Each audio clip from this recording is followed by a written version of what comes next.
하나님 말씀은 사무엘하 11장입니다.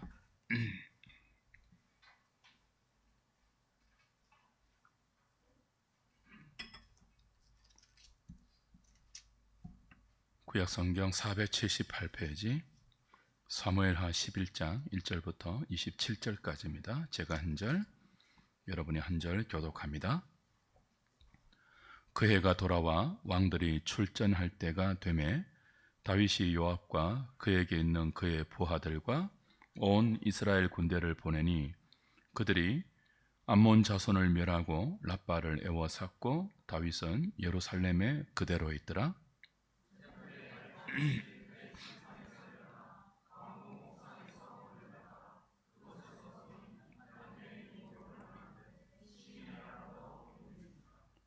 다윗이 사람을 보내 그 여인을 알아보게 하였더니 그가 아뢰되 그는 엘리암의 딸이요 햇사람 우리아의 아내 바세바가 아니니까 하니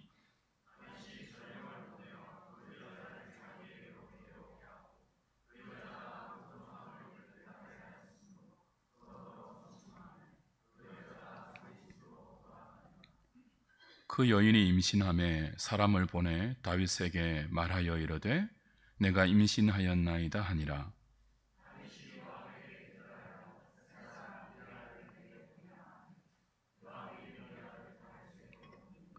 우리아가 다윗에게 이르매 다윗이 요압의 안부와 군사의 안부와 싸움이 어떠했는지를 묻고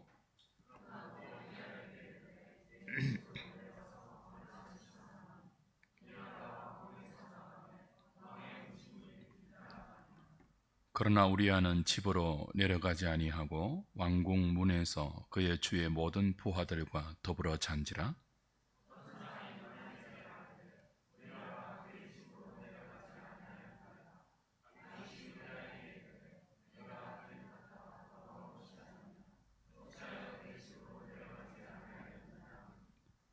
우리아가 다윗에게 아뢰되 언약궤와 이스라엘과 유다가 야영 중에 있고 내 주 요압과 내 왕의 부하들이 바깥 들에 진치고 있거늘 내가 어찌 내 집으로 가서 먹고 마시고 내 처와 같이 자리이까? 내가 이 일을 행하지 아니하기로 왕의 살아계심과 왕의 혼의 살아계심을 두고 맹세하나이다 하니라.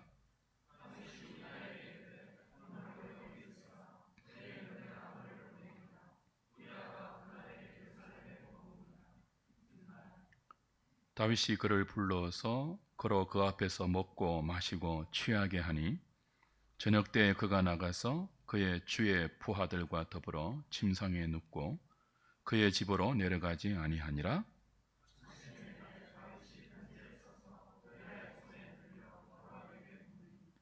그 편지에 서서 이르기를 너희가 우리아를 맹렬한 싸움에 앞세워 두고 너희는 뒤로 물러가서 그로 맞아 죽게 하라 하였더라.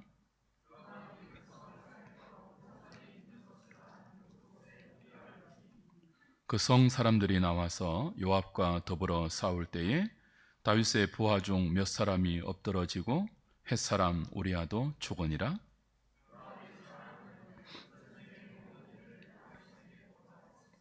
그 전령에게 명령하여 이르되 전쟁의 모든 일을 내가 왕께 보고하기를 마친 후에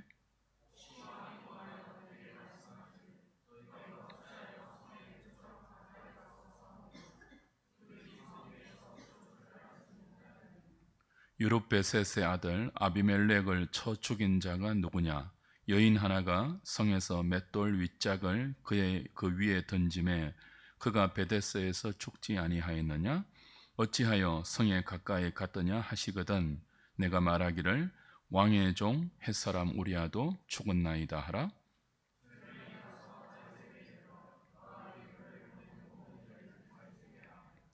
이르되 그 사람들이 우리보다 우세하여 우리를 향하여 들로 나오므로 우리가 그들을 쳐서 성문 어기까지 미쳤더니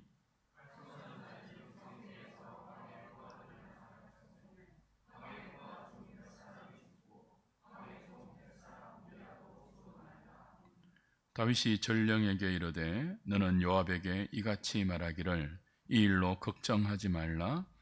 칼은 이 사람이나 저 사람이나 삼키느니라. 그 성을 향하여 더욱 힘써 싸워 함락시키라 하여 너는 그를 담대하게 하라 하니라.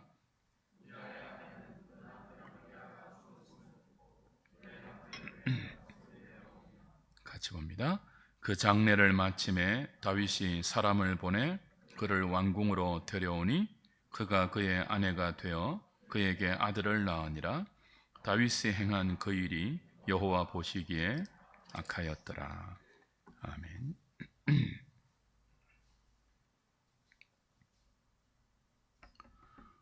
모든 전쟁이 휴전하는 겨울 우기가 끝나고 새해가 돌아왔습니다. 1절에 그 해가 돌아와 그렇게 되어 있죠. 겨울 우기가 끝나고 새해가 되어서 전쟁이 다시 시작할 때가 되었다. 왕이 백성들을 대신해서 전쟁에 출정할 때가 되었다. 그런 뜻입니다. 그러나 다윗은 암몬과의 전쟁에 직접 자신이 출정하지 않고 요압의 부하들과 이스라엘의 모든 군대를 보냅니다. 자신은 예루살렘의 왕궁에 남아 있죠. 그렇게 예루살렘에 남아 있던 다윗이 저녁 때에 왕궁 옥상을 거닐다가 한 여인이 목욕하는 장면을 봅니다. 눈에 심히 아름답게 보여 사람을 보내 그 여인이 누군지 알아봅니다. 알아본 결과 그녀는 엘리암의 딸이었고 햇사람 우리아의 아내 바세바였습니다. 햇사람은 가나안 원주민 족속이에요. 원래 진멸의 대상이죠. 헤렘 전쟁의 대상입니다. 그런데 그들 중 일부가 아마 이스라엘에게 항복하여 이스라엘 백성들 진중에 편입된 것으로 보입니다. 그 중에 우리아가 있었고 그는 이스라엘의 군사가 되었고 충성하여 마침내 사무엘하 23장 39절에 보면 다윗의 충성스러운 친위대 용사 30명 안에 그 이름이 들어가요. 가장 신복 중에 신복이라고 할 수 있는 사람이 햇사람 우리아입니다. 그의 아내가 목욕하는 장면을 다윗이 본 거예요. 그리고 눈에 심히 좋게 보여서 그녀를 알아보았는데 충신의 아내 아닙니까? 결혼한 여자잖아요. 그때 멈춰야죠. 근데 육신의 정욕과 안목의 정욕이 발동한 다윗은 멈추지 않았습니다. 우리아는 자기 대신 전쟁에 나가서 목숨을 걸고 싸우고 있는 중입니다. 그렇게 목숨을 걸고 싸우고 있는 충신의 아내를 다윗은 남편이 없는 틈을 타서 기어이 왕궁으로 데리고 옵니다. 그리고 그녀를 취합니다. 육신의 정욕을 만족시킵니다. 얼마 전까지 우리가 이미 9장을 보았고 10장을 보았죠. 다윗은 다리 전원자 요나단의 아들 머비보셋에게 하나님의 헤세드 은총을 흘려보냈습니다. 10장에서는요 암몬 왕 나하스와 그의 아들 한운에게도 하나님의 헤세드 은총을 흘려보낸 은총의 왕이었습니다. 그 은총의 왕에서 지금 다윗은 육신의 정욕에 사로잡혀 자신의 권력을 남용하고 백성들을 착취하는 충성스러운 신하의 아내를 빼앗는 언약 공동체 샬롬을 파괴하고 있는 왕으로 변모하고 있습니다. 사무엘상 17장에서 우리는 골리앗을 싸워 이겼던 어린 목동 다윗의 모습을 보았습니다. 그런데 그런 다윗이 이제 무소불위의 힘을 가진 또 다른 골리앗이 되어 있습니다. 그는 원하는 힘을 가졌습니다. 왕의 권력을 가졌습니다. 하고 싶으면 다 할 수 있는 엄청난 힘과 권력의 정점에서 그 권력을 자신의 육체의 정욕을 채우는데 남용하고 있습니다. 남의 아내를 취합니다. 권력으로, 힘으로 차지하고 빼앗습니다. 그것도 누구의 아내죠? 충신의 아내입니다. 그녀가 임신하자, 바세바가 임신하자 그 사실을 은폐하기 위하여, 자신의 간음죄를 은폐하기 위하여 또 다른 죄를 연이어 짓죠. 우리아를 전쟁터에서 부릅니다. 그의 아내와 동침하도록 유도합니다. 충성스러운 우리아가 다윗의 권면을 듣지 않고 자기 집으로 가지 않고 동료들과 더불어서 밖에서 자죠. 자신의 의도대로 되지 않자 다윗은 우리아를 전장터의 최일선으로 보내어서 교묘하게 죽게 만듭니다. 그리고 우리아는 결국 전쟁터에서 다윗이 의도한 대로 죽습니다. 그의 죽음을 애도하는 바세바의 장례가 끝나자 다윗은 우리아를 왕궁으로 데려와 자신의 아내로 삼고 아들을 낳습니다. 본문의 대략적인 줄거리죠. 당시 왕이 죽은 신하를 생각해서 그의 미망인을 거두는 일은 선행이고 특별한 은혜였습니다. 그 다윗이 충성스러운 부하 우리아가 암몬과의 전쟁터에서 죽자 그의 아내를 데려와 바세바를 데려와 왕궁에 있게 하고 처로 삼은 일은 백성들의 입장에서 볼 때는요, 선한 왕이 백성에게 은총을 베풀고 긍휼을 베푸는 특별한 호의란 말이죠. 백성들이 얼마나 다윗을 칭송했겠습니까? 과연 다윗이다. 우리의 선한 왕이다. 그는 완벽하게 자신의 죄를 은폐했습니다.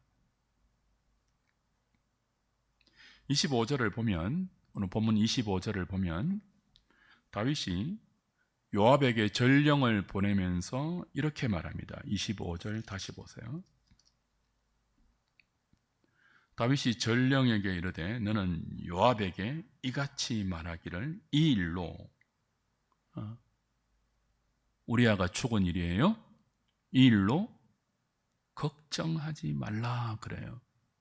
이 일로 걱정하지 말라.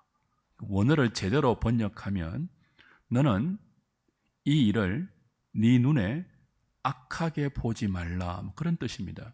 우리말 번역은 의역을 해서 걱정하지 말라라고 다소 그 뜻을 희석시켰지만 원래 뜻을 살리면요, 너는 우리아가 전쟁터에서 죽은 이 일을 악하게 여기지 말라, 그런 뜻이에요.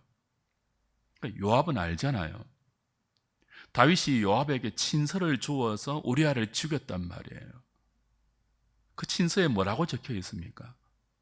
너는 뒤로 빠지고 우리아를 전쟁터의 가장 위험한 전장에 보내어 죽게 하라라고 쓰여 있지 않습니까?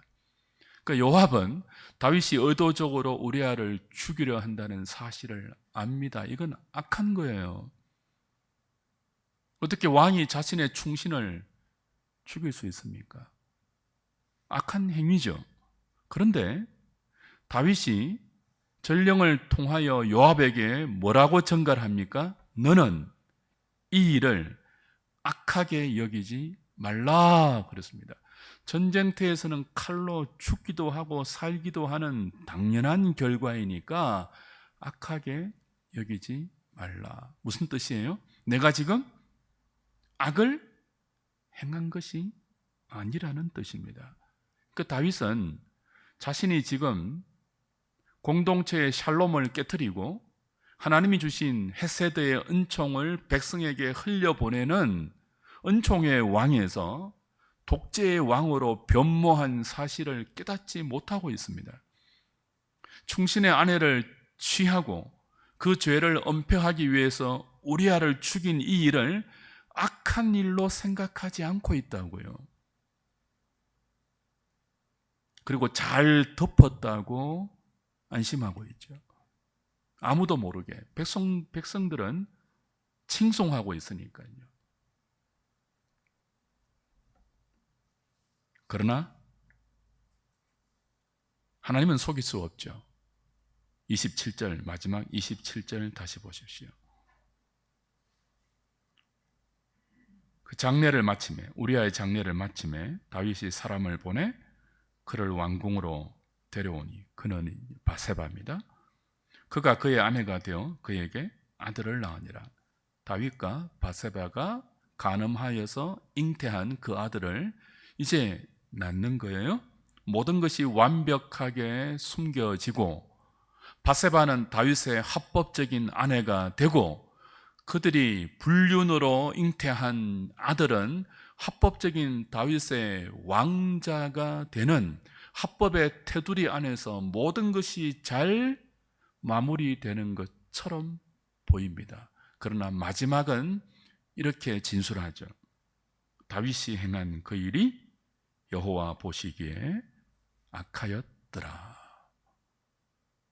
자신은 요압에게 뭐라고 했습니까? 네 눈에 이 모든 일을 악하게 여기지 말라라고 했습니다. 근데 하나님은 숨길 수 없죠.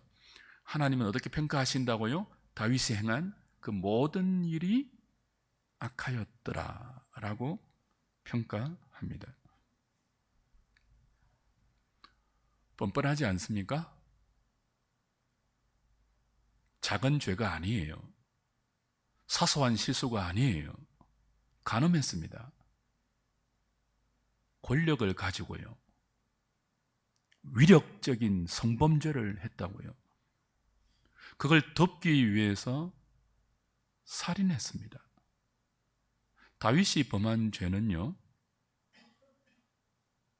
사소하고 어쩌다 실수한 우발적인 죄가 아니라 고의적이고 주도적이고 면밀한 무거운 죄입니다. 무서운 죄입니다. 그런데 자신은 그 모든 일을 악하게 생각하지 않고 있습니다. 하나님이 악하다고 평가하고 있는데도 자신은 악하다고 여기지 않고 요압에게도 네 눈에 이 모든 일을 악하게 여기지 말라고 강제합니다. 당연한 것이다. 이것은 전쟁터에서 당연히 일어날 수 있는 자연스러운 일이다. 어떻게 이렇게 뻔뻔할 수 있죠? 어떻게 이렇게 한순간에 은총의 사람이 뻔뻔한 육체의 정욕에 사로잡힌 야욕의 화신이 될 수 있냐고요? 죄에 빠지면 이렇게 됩니다. 이 다윗의 이야기가 아니고요, 우리의 이야기예요. 우리도 얼마든지 그럴 가능성이 있는 죄성을 가지고 있죠. 그 죄성에는 뻔뻔함이 자리 잡고 있죠. 뻔뻔하지 않습니까? 악한 일을 저질렀는데 그게 자연스럽다고 우기는 뻔뻔함이 누구에게 있다고요? 다윗만 아니고 우리에게도 있다고요. 우리는 죄를 짓고 자연스러운 거지. 그럴 수밖에 없어. 하고 싶은 것을 하고 살려면 이 정도는 그럴 수 있어. 그러지 않습니까?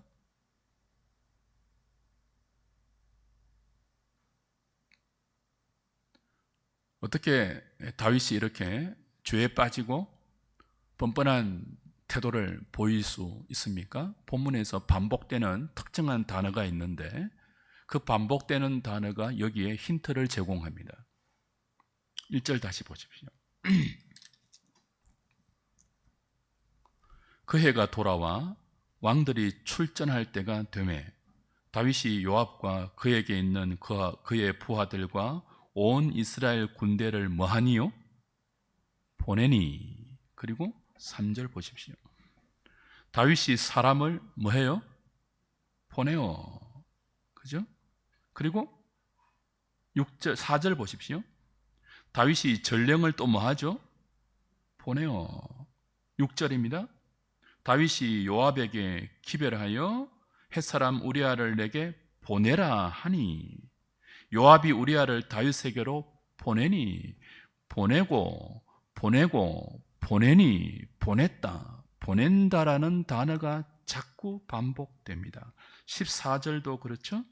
아침이 되매 다윗이 편지를 써서 우리아의 손에 들려 요압에게 보내니 그랬습니다. 다윗은 이제 뭔가를 할 때 직접 할 필요가 없는 힘 있는 왕이에요. 사람을 보내면 됩니다. 자신이 원하는 것을 할 때 직접 나서지 않아도 된다고요. 사람을 보냅니다. 보내려면 힘이 있어야죠. 힘이 없는 사람이 누군가를 보내면 갑니까? 안 가죠. 힘이 있고 권력이 있고 지위가 있어야지 자신이 하고 싶은 일과 뜻과 목적에 따라 사람을 보낸다고요. 보내어서 자신이 의도한 대로 모든 일을 진행시키죠. 무슨 뜻이에요? 보낼 수 있는 힘이 다윗에게 있고 그 힘을 가진 다윗은 그 힘에 지금 취해 있다는 거예요. 보내니 보내고 자꾸 보내니 그대로 되는 그 힘에 취하고 있죠. 사람을 보내고 사람을 데려와서 하고 싶은 것을 다 충족시킵니다. 심지어 남의 아내도 사람을 보내서 데려옵니다. 그리고 자신의 욕망을 채우고 나서 사람을 통해 돌려보냅니다. 그것을 은폐하기 위해서 머리를 굴릴 때 사람을 보내어서 메시지를 전달합니다. 보냅니다. 힘이 있습니다. 그는 보낼 수 있는 그리고 자신이 보내는 그 힘에 사람들이 복종하는 그 권력의 모습에 취해 있습니다. 익숙해져 있습니다. 이 권력은 하나님이 주신 왕의 권력이죠. 하나님이 이스라엘에게 왕의 권력을 허락하셨을 때는 그 권력을 백성들의 샬롬을 위해서 쓰라고 맡기신 위임된 권력입니다. 그 권력을 주신 하나님의 의도를 잊어버릴 때 그 권력은 금방 죄의 통로가 됩니다. 육신의 정욕, 안목의 정욕, 이생의 자랑을 위해서 다윗은 하나님이 자신에게 맡긴 보내면 다른 사람이 가는 그 무소 부유의 권력을 휘두르고 있습니다. 다윗은 지금 그 실수를 범하고 있습니다. 그러니 약하고 낮을 때보다 내가 사람을 보낼 수 있는 힘을 가졌을 때 강하고 높아졌을 때가 훨씬 위험합니다. 광야도 위험하지만 편안한 왕궁이 더 위험합니다. 광야에서 다윗은 하나님의 사람으로 연단되지 않았습니까? 여호와가 나의 목자시니 내가 부족함이 없다는 목자의 노래를 다윗은 광야에서 불렀습니다. 그런데 광야와 비교할 수 없는 편안한 왕궁에서 그는 목자 되신 여호와의 인도하심에서 벗어나 하나님이 주신 권력을 자신의 정욕을 위해서 휘두르는 독재자가 되어 있습니다. 타락하고 있습니다. 넘어지고 있습니다. 죄 가운데 실수하고 있습니다.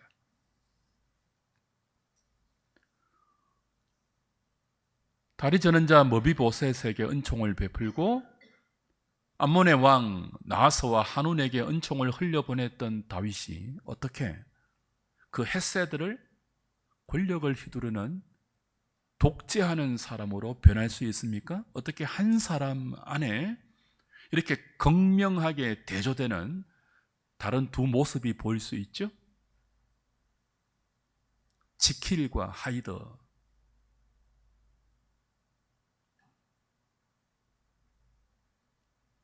그리스도인 안에는 두 본성이 있습니다. 하나는 여전히 타락한 옛 본성인 육체의 소욕이 있고요. 또 하나는 거듭난 자에게 허락된 생명인 성령의 소욕이 있습니다. 이 둘이 늘 쟁투하죠. 우리 안에서. 그래서 우리 안에는요, 지킬과 하이드의 두 얼굴이 내재되어 있습니다. 성령의 소욕을 따를 때는 은총의 사람이 되죠. 육체의 소욕을 따를 때는요, 독재자가 되죠.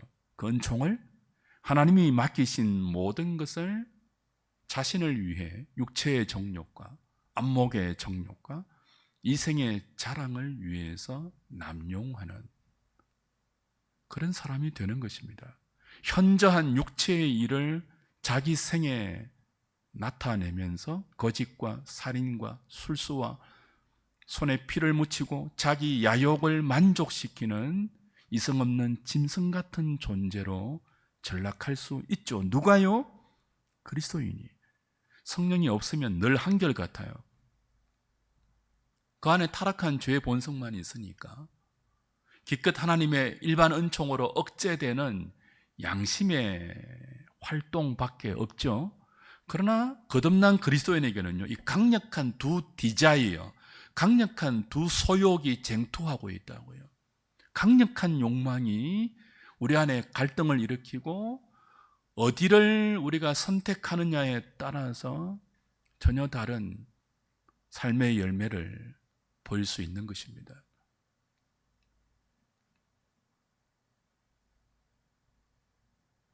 주 안에 사랑하는 여러분, 하나님은 우리가 육체의 소욕을 따를 때, 다윗처럼 범죄하려고 할 때 가만히 방치할까요? 그냥 허용만 하고 나중에 심판하실까요? 그렇지 않습니다. 성령은 근심하시면서 탄식하고요.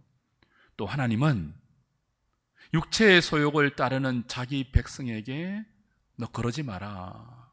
너 그러면 안 된다. 내가 너를 그런 왕으로 세우지 않았지 않느냐? 사울만으로 족하다 그런 왕은. 너는 내가 기름 부어 세운 그리스도의 예표 아니냐. 은총을 흘려보내야 하는 헤세드의 왕이 되어야 하지 않겠니? 지금까지 잘하다가 왜 그러니? 그러지 마라고 경고하신다고요. 1차적인 경고가 있었죠. 왕궁의 옥상에서 목욕하는 여인을 바라보고 눈에 심히 좋게 보여서 그녀가 누구인지 알아보게 사람을 보내었잖아요. 보낸 사람이 돌아와서 보고합니다. 보고의 내용이 뭡니까? 햇사람 우리아의 아내 바세바입니다. 그 보고가 하나님의 메시지죠. 회개할 수 있는 기회죠. 유부녀잖아요. 결혼한 여자 아닙니까? 아무리 눈에 보기에 심히 아름답게 보여도 남의 아내를 탐하면 안 되잖아요. 1차적인 회개죠. 더군다나 충신의 아내 아닙니까? 자신을 위해서 목숨을 걸고 전쟁터에서 싸움을 불사하고 있는 우리아의 아내라고요. 야, 너 그 여자 취하면 안 돼. 그 메시지죠. 근데 묵살했죠. 두 번째는 하나님의 회개의 기회를 묵살하고 기어이 그녀와 동침해서 임신시켰을 때 그것을 무마하기 위해서 우리아를 콜하지 않았습니까? 전쟁터에서. 그리고 집으로 보내서 바세바와 동침하도록 유도했다고요. 자신의 죄를 은폐하기 위해서. 근데 충성스러운 신하인 우리아가 그걸 거절하죠. 하나님의 언약궤와 자신의 상관인 요압과 그의 동료들이 지금 전쟁터에서 싸우고 있는데 내가 어떻게 편안하게 내 집에 들어가서 나의 처와 동침할 수 있겠습니까? 거절하고 야영했단 말이에요. 그때 우리아가 했던 말을 다시 들어보십시오. 11절입니다. 11절. 우리아가 다윗에게 아뢰되. 자, 이건 단순히 우리아의 말 정도가 아닙니다. 앞에 신하가 목욕하던 여인이 햇사람 우리아의 아내입니다라고 보고한 것도 사실은 하나님의 메시지죠. 너 돌이켜 하는 하나님의 메시지죠. 너 여기서 스톱해야 돼 메시지죠. 그걸 무시하고 죄를 지었단 말이에요. 다시 돌이킬 수 있는 기회를 하나님이 이제는 우리아를 통해서 메시지로 주십니다. 11절 잘 읽어보십시오. 우리아가 다윗에게 아뢰되 언약궤와 이스라엘과 유다가 야영 중에 있고 내 주 요압과 내 왕의 부하들이 바깥들에 진치고 있거늘 내가 어찌 내 집으로 가서 먹고 마시고 내 처와 같이 자리이까? 내가 이 일을 행하지 아니하기로 왕의 살아계심과 왕의 혼의 살아계심을 두고 맹세하나이다. 이 말은 잠자고 있는 다윗의 양심을 흔들어 깨우는 하나님의 메시지이기도 합니다. 우리아의 입을 통해서 다윗에게 말하고 있는 성령의 음성이에요. 앞에 하나님의 메시지를 무시하면서 바세바를 취했던 그 다윗에게 다시 돌아갈 수 있는, 다시 회개할 수 있는 기회를 바세바의 아내 우리아의 입을 통해서 직접 다윗이 듣게 하신다고요. 이제라도 늦지 않았다. 이제라도 늦지 않았다. 그 앞에 회개하라.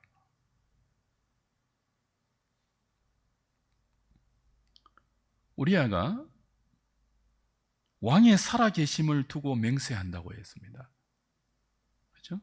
왕의 혼의 살아계심을 두고 맹세한다고 했습니다. 자신은 이방인 햇사람이었지만 이제 돌이켜 개종하여 이스라엘의 언약 백성이 되었습니다. 언약 백성으로 왕의 전쟁에 내가 지금 출정하고 있고 왕의 부하들과 왕이 임명하신 군대 장관 요압이 그 전쟁터에 야영하고 있습니다. 이 말은 지금 왕궁에서 편안하게 죄를 즐기고 있는 다윗의 양심을 흔들어 깨우기에 충분한 성령의 메시지예요. 흔들려야죠. 양심이 흔들려야죠. 그리고 여기서라도 스톱해야죠. 하나님이 주신 회개의 기회잖아요. 야, 너 그러지 마. 지금도 늦지 않아서 지금이라도 돌이켜. 말씀하고 계시잖아요. 그런데도 다윗은 스톱하지 않습니다. 오히려 요압에게 우리아를 전쟁터에서 죽게 하라는 밀서를 보내서 기어이 죽여버리죠. 그렇게 죽어간 우리아의 이름이 의미심장한 뜻을 가지고 있습니다. 우리아의 이름은요, 여호와는 빛이다, 그런 뜻입니다. 어떤 뜻이라고요? 여호와는 빛이다. 그러니까 하나님께서 여호와는 빛이다라는 이름을 가진 우리아의 입을 통해서 지금 어둠 가운데 침잠되어 있고 어둠의 일을 즐기고 있는 그 어둠 속에서 빛으로 나오려고 하지 않는 다윗을 경책하고 있잖아요. 여호와는 빛이다라는 이름을 가진 그 우리아의 입에서 빛의 말씀이 나오고 있잖아요. 그 빛 앞에서 다윗은 범죄하고 있습니다. 그 빛 앞에서 다윗은 하나님이 주신 은총의 기회를 짓밟고 있습니다. 그리고 자신의 어둠을 고집하고 있습니다. 자신의 어둠을 고집할 뿐 아니라 자신의 어둠을 후비파고 있는, 자신의 어둠을 빛으로 드러내고 있는, 밝히고 있는 우리아를 뭐합니까? 죽여버립니다. 자신의 어둠이 드러날까 싶어서, 자신의 어둠이 폭로될까 싶어서. 그는 우리아를 통해서 말씀하시는 빛된 하나님의 은혜를 짓밟고 있습니다. 다음 주에 보겠지만 사무엘하 12장 넘어가 보십시오.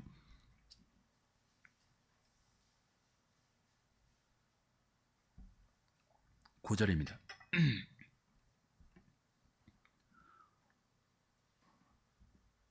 나단이 이제 다윗을 책망하는 장면이에요.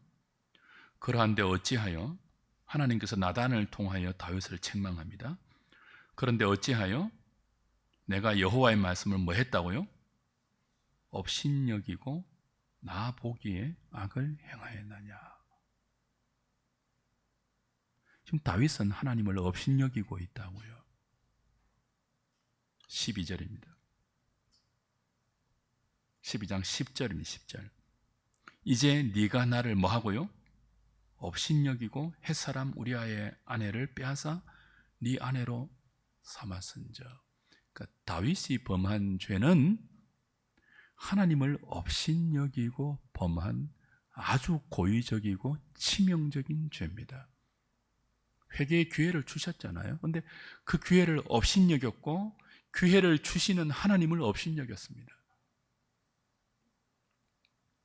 저와 여러분이 죄를 지을 때, 악을 행할 때는요, 그냥 우리가 약해서 넘어졌습니다. 사실은 그 정도가 아니에요. 모든 악은 하나님을 업신여기고 범합니다. 우리들이 범하는 모든 죄는 어떤 과정을 거친다고요? 기회를 주시는, 말씀하시는 하나님을 업신여기는 과정을 거쳐서 죄가 표면화됩니다. 그래서 죄가 무서운 거예요. 그래서 하나님이 죄를 싫어하시는 거예요. 자기가 업신여긴 당한 결과거든요.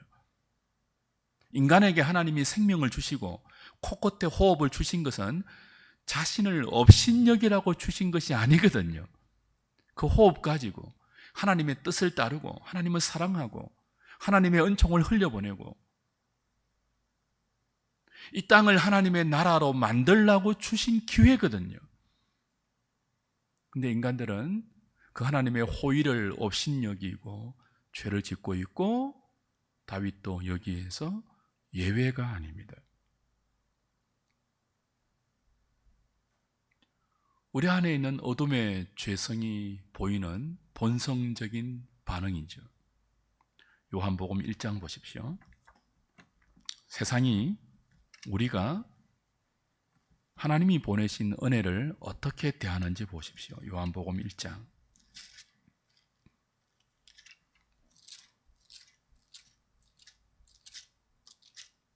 태초에 말씀이 계시니라. 이 말씀이 하나님과 함께 계셨으니 이 말씀은 곧 하나님이시니라. 그가 태초에 하나님과 함께 계셨고 만물이 그로 말미암아 지은 바 되었으니 지은 것이 하나도 그가 없이는 된 것이 없느니라. 그 안에 생명이 있었으니 이 생명은 사람들의 빛이라. 빛이 어둠에 빛이 돼 어둠이 깨닫지 못하더라. 자, 말씀이신 예수님이 육신을 입고 생명으로 오셨습니다. 그 생명 안에 빛이 있습니다. 근데 어둠인 세상이 그 빛을 깨닫지 못합니다. 아니, 깨닫지 못할 뿐 아니라 그 어둠이 싫어서 빛을 죽이죠. 요한복음 3장 19절 보십시오.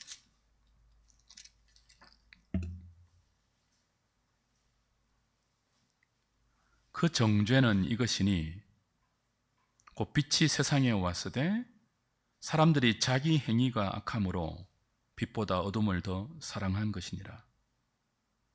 자, 빛이 세상에 왔어요. 다윗의 자손 예수 그리스도가 우리의 어둠을 빛으로 인도하기 위해서 말씀이신 그분이 육신을 입고 세상으로 왔습니다. 세상에 빛으로 왔어요. 근데 어둠인 세상이 어떻게 합니까? 자신의 어둠이 드러나는 것이 싫어서 빛을 미워합니다. 20절 악을 행하는 자마다 빛을 미워하여 빛으로 오지 아니하나니 이는 그 행위가 드러날까 함이요. 다윗이 여호와는 빛이시다 하는 이름을 가진 우리아를 죽였습니다. 세상이 빛으로 오신 그리스도를 죽였습니다. 둘 사이에 공통점이 있죠. 뭡니까? 자신의 어둠을 빛이 드러내는 것이 싫었어입니다. 그래서 어둠은 빛을 미워하고요, 미워하는 정도가 아니라 죽입니다. 그렇게 여호와는 빛이라는 이름을 가진 우리아가 죄의 어둠에 빠진 다윗에 의해 죽었습니다. 아니, 은총의 사람 다윗이 어떻게 그럴 수 있냐고요? 그럴 수 있습니다. 그것이 죄의 본성이 마땅히 보이는 반응이라니까요. 저와 여러분이 그럴 수 없을 것 같습니까? 칼로 사람을 안 찔렀다고요? 육체적으로 간음하지 않았다고요? 말로 사람을 죽인 적은 없습니까? 우리의 눈이 음욕을 행한 적은 없습니까? 죽음보다 더한 상처를 다른 지체들에게 끼친 일이 없냐고요? 하나님을 업신여겨 가면서까지 말입니다. 그 어둠을 빛 앞에 드러내지 않기 위해서 더 교묘하게 종교적으로 침잠한 적이 없습니까?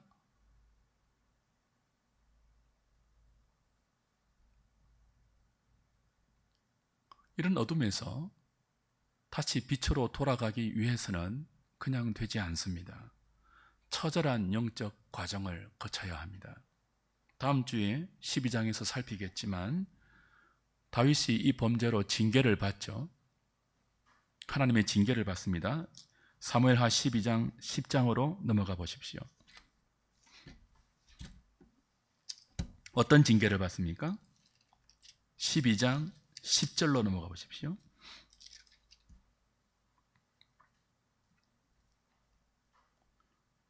이제 내가 나를 업신여기고 햇사람 우리아의 아내를 빼앗아 네 아내로 삼았은즉 칼이 내 집에서 영원토록 떠나지 아니하리라. 첫 번째로는 이 범죄로 말미암아 다윗 왕조의 칼이 영원토록 떠나지 않는다는 징계를 받습니다. 11절 여호와께서 또 이와 같이 이르시기를 보라, 내가 너와 내 집에 재앙을 일으키고 내가 네 눈앞에서 내 아내를 빼앗아 내 이웃들에게 주리니 그 사람들이 내 아내들과 더불어 백주에 동침하리라.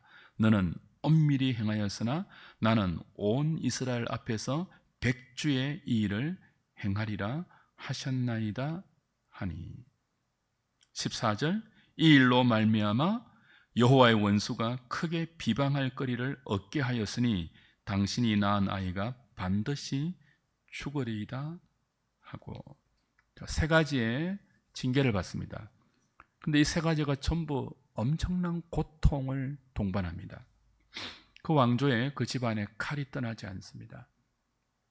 이제 계속 이제 12장 이후로 계속 볼 거예요.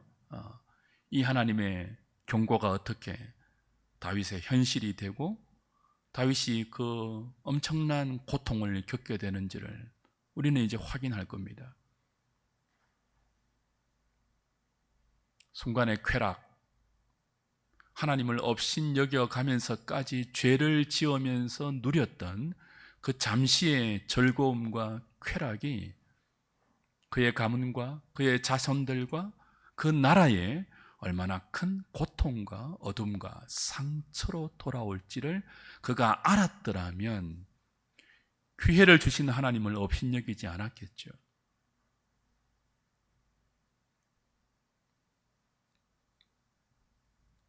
여하튼 다윗은 죽음보다 심한 고통을 하나님의 징계로 겪으면서 처절하게 회개합니다. 여러분이 잘 아시는 시편 51편과 시편 32편이 그 결과죠. 오늘 그 시편 51편, 32편 찾고 마치겠습니다.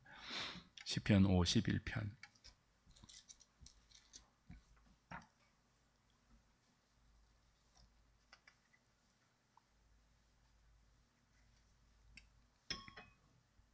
하나님이여, 주의 인자를 따라 내게 은혜를 베푸시며 많은 긍휼을 따라 내 죄악을 지워 주소서. 나의 죄악을 맑게 씻으시며 나의 죄를 깨끗이 제하소서. 이게 그냥 나온 회개시가 아니고요, 나단의 경고와 책망대로 하나님의 징계가 임했을 때 그 엄청난 고통의 징계 속에서 울부짖고 신음하면서 지은 시입니다. 한번 음미해 보세요. 3절. 물은 나는 내 죄가를 압니다 그랬습니다.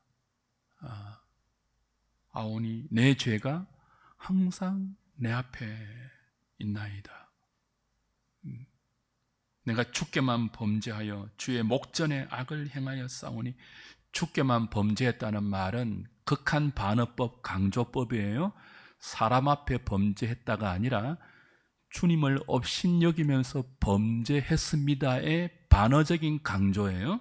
내가 주께만 범죄하여 주의 목전에 악을 행하여 싸우니, 주께서 말씀하실 때에 어려우시다 하고 주께서 심판하실 때에 순전하시다 하리이다.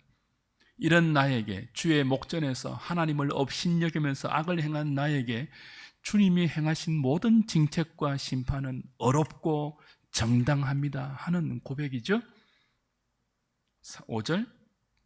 내가 죄악 중에서 출생하였으며 어머니가 죄 중에서 나를 잉태하였나이다. 보소서, 주께서는 중심이 진실함을 원하시오니 내게 지혜를 엄밀히 가르치시리이다. 우설초로 나를 정결하게 하소서. 내가 정하리이다. 나의 죄를 씻어 주소서. 내가 눈보다 희리이다. 내게 즐겁고 기쁜 소리를 들려주시사 주께서 꺾으신 뼈들도 즐거워하게 하소서. 이 무슨 말이에요? 지금 즐겁고 기쁜 소리가 자신에게 사라졌다는 거예요. 즐겁지 않아요. 기쁜 소리가 들리지 않아요. 주께서 꺾으신 뼈들. 지금 다윗은 하나님이 허락하신 그 징책 속에서 주님이 자신의 뼈를 꺾고 있다는 극심한 고통을 느끼고 있습니다. 주께서 꺾으신 뼈들을 다시 회복시켜서 즐거워할 수 있도록 용서해 주소서. 뭐 그런 고백이죠. 주의 얼굴을 내 죄에서 돌이키시고 내 모든 죄악을 지워 주소서. 하나님이여, 내 속에 정한 마음을 창조하시고 내 안에 정직한 영을 새롭게 하소서. 나를 주 앞에서 쫓아내지 마시며 하나님 앞에서 쫓겨났다고 느끼고 있는 거예요. 하나님 존전에서 살았던 은총의 사람, 헤세대의 사람 다윗이 지금 무엇을 느끼고 있습니까? 주 앞에서 쫓겨난 비참함을 느끼고 있습니다. 주의 성령을 내게서 거두지 마소서. 주의 성령으로 악신 들린 사울을 수금을 타서 치유했던 성령의 사람 다윗이 그 성령이 주시는 은총의 자리에서 쫓겨나 주의 성령이 주는 그 기쁨과 즐거움을 다 상실하고 비참함과 공고함과 처절한 고통 속에서 부르짖고 있는 거죠. 주의 성령을 내게서 거두지 말아 주옵소서. 주의 구원의 즐거움을 내게 회복시켜 주시고, 구원의 즐거움을 잊어버린 거예요. 지금 차원하는 심령을 주소서.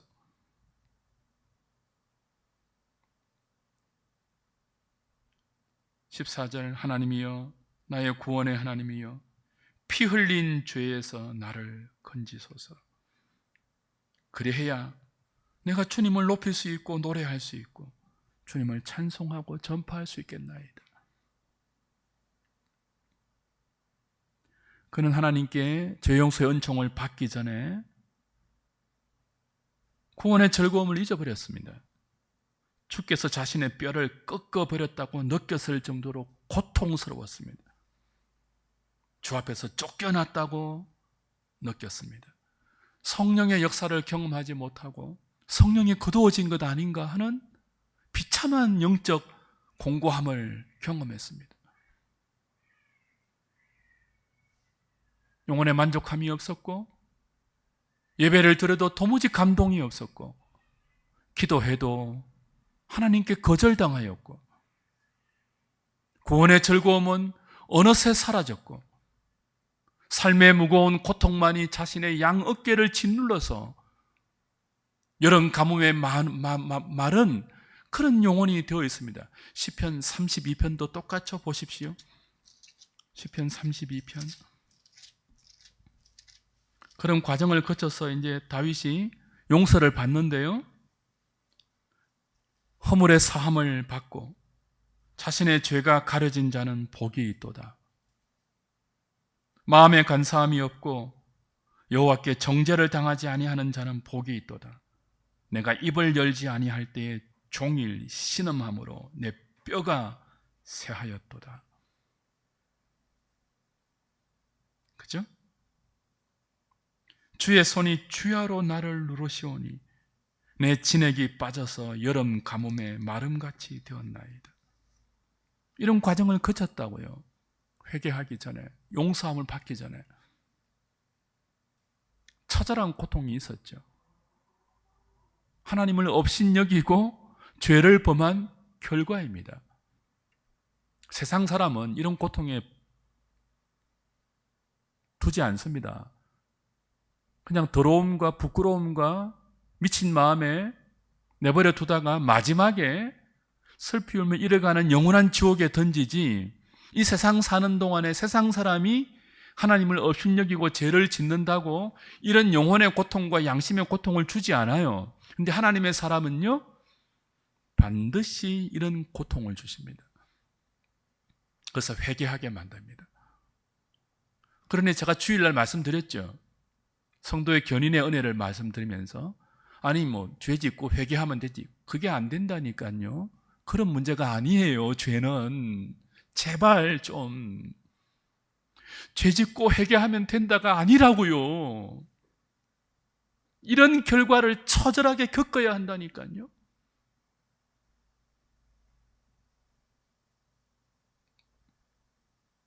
그 과정을 거쳐서 5절 보십시오. 다윗은 자신의 허물을 여호와께 자복합니다. 하나님을 업신여겼던 다윗이 마침내 이 처절한 영혼의 고통을 겪으면서 더 이상 견디지 못하며 하나님께 자신의 죄를 아뢰고 자복합니다. 죄악을 숨기지 아니하였더니 곧 주께서 내 죄악을 사하셨나이다. 이게 이제 사무엘하 12장에서 나와요. 이제 그리고 오늘 32편 1절에 뭐라고 한다고요? 허물의 사함을 받고 자신의 죄가 가려진 자는 복이 있다고 노래하는 거죠. 허물의 사함을 그냥 옛다 옛다, 네 죄 없던 걸로 해줄게, 이게 아니라고요. 우리의 허물에 사해주기 위해서, 우리의 죄를 가려주기 위해서 하나님은 독생자를 십자가에 내어주셨고요, 그 다윗의 후손 예수 그리스도는 우리의 허물을 가리고 우리의 죄를 사하기 위해서 어둠에 의해서 죽임을 당했습니다. 미움을 당했습니다. 우리가 그리스도의 십자가 앞에서 우리의 죄를 자복할 때 그냥 되던가요? 다윗의 죄가 마치 우리의 죄처럼 느껴지면서 그전에는 이것이 무슨 죄냐라고 그냥 지나갔던 그 사소한 일들도 하나님 앞에 너무나 무거운 죄로 인식되어서 눈물, 콧물 흘리면서 회개하지 않았습니까? 우리는 그렇게 허물의 사함을 십자가 앞에서 주님이 흘리신 피의 공로로 말미암아 죄의 가리움을 받고 은혜의 사람으로 회복되었습니다. 이제 헤세드를 흘려보내는 은총의 사람으로 회복되었습니다. 그러니 오늘 이 다윗의 실패를 보면서 무엇을 배워야 하겠습니까? 다윗의 죄는 사소한 죄가 아니었습니다. 하나님을 업신여기면서 고의적이고 그리고 추도 면밀하게 지었던 간음과 살인과 내 이웃을 탐하지 말라는 10계명과 1계명과 2계명과 모든 계명을 다 어긴 무서운 죄였습니다.